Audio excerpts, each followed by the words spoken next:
Cha Ori Man Kelen Lien Son Mon Woke de Akachala Mokamechonu Oje Hanganigo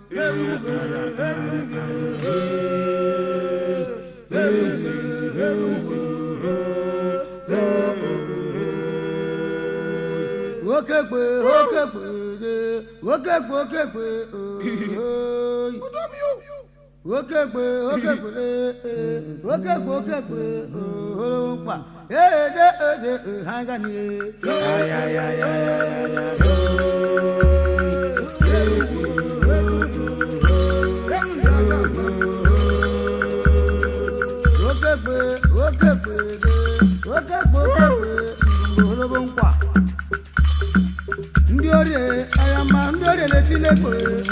ndioma bu awibo awa wota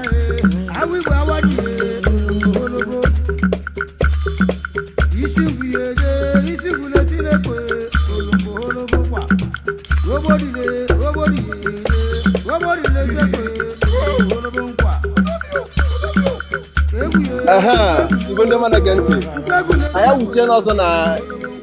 Obuga ebe na stata bụ na Aguleri ka anyị sonyelu ndị Aguleri na this great kingdom Igweri kingdom to observe a wonderful feast akpọrọ Oriri Eri 2023 ezumezu Were TV nọ live and direct ihe ngosi a ga-esipụta na ihe onyonyo anyị na YouTube nakwa ihe akwụkwọ dịka o si kwesị mgbe ọbụla anyị bidoro ya bụ ihe ngosi anyị sika isonyere anyị ị na ị ga-afụ na mmemme ebiri n'ọkụ mgbe na-adịghị anya a ga-enwegasị ndị ọbịa dị iche iche ndị nkụzi dị iche iche nakwa ndị Igbo na-amasị ga-esi mba dị iche iche wee gasonyere ọbụla dị mmemme a anyị na-enweghị ihe na-ege ntị gị onye Igbo na ihe ọma na-adị mma gị onye ihe Igbo na-asụ ụsọ ka isonyere anyị n'ụbọchị tata maka na ọ ga-abụ nnukwu mmemme n'etiti ndị Aguleri bụkwa ihe mmemme na ihe gbasara Igbo na ihe gbasara njem bidu keri ọ bụ ebe n'ụbọchị asị ka isonyere anyị mgbe na-adịghị anya anyị ga-anọ n'ihu akwụkwọ sonyere anyị tụsapụ ozu a dịka ị na-esonyere anyị anyị na-ekene gị onye na-ege ntị a ga-esere gị n'ọfọ dịka ị na-esonye na ọtụtụ a aka m bụkwa maazị Obinna Chukwuma Chukwueze ị ga na-ezumezu kolo ndị Igbo ọ mụrụ na ọmụ wee na-ebe a sị m aka mekwalụ gị ndewo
Chara